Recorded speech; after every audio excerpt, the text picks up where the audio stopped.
All right, Joe Barone, thanks so much for being here. So tell me, Joe, who's one of your six? So one of my six was when I first started in the training field about 30 years ago. And my first job in the adult training industry, if you want to call it that, was with the New York City Department of Records. And he was my boss. He Hmm. hired me because he wanted someone who could set up a training program. And he said, you were a high school teacher, you can work here and help us set up a program. Of course, when I got there, and talking to him, I realized that I needed to take it to the next level. So he encouraged me to go back to school, which I did. I went back and got a certificate in training and organizational development from NYU, a certificate, 2-year certificate program at night.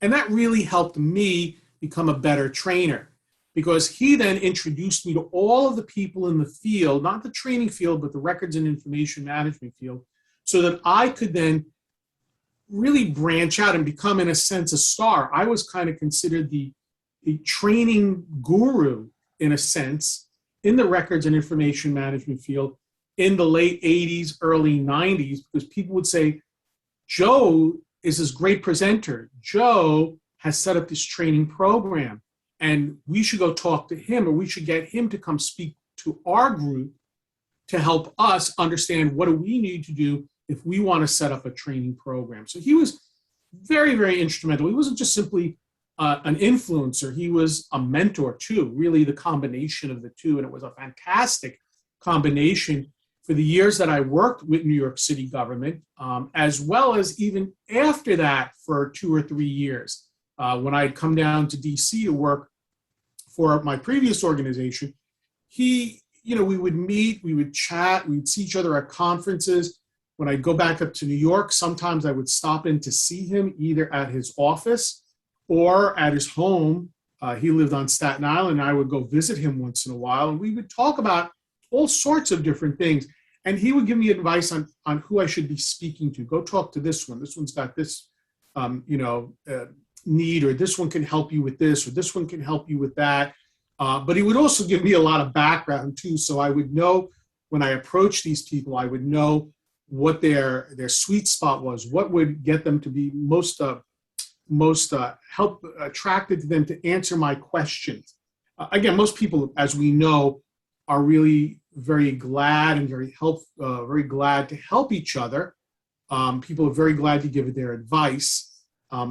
But he really knew what button to push, in a sense, in a good way, not a bad way, Hmm. of getting them to help and give that right advice. That's fantastic. Yeah. So not just someone who was a connector for you, but also someone who cultivated your own talents, encouraged you, and gosh, I mean, you're still in the training industry business, and so his impact is felt many, many years later. It is, and it gives me also the opportunity that even though I'm not in the records and management and information field anymore, to understand that side of the business still. And in fact, Hmm. when I worked with my previous employer, which was the World Bank here in DC, even during my entire period of time with the bank, even though I had moved more to the IT side of the house, still I was working with the people who handle the information management side, helping them run a training course, helping them provide them advice. In fact, even after I left, some of the work consulting work I've done has been in that particular field. So 30 years later, over 30 years later, there's still an impact on what he did for me after all of these years. Beautiful. What a great tribute to him. And Joe, thanks for sharing a little bit about Ty. So, and best of luck with everything with Fool for Learning. And great to see you again. It's been a long Thank you time. very much, Pat. Thank you. Absolutely. Good to see you too.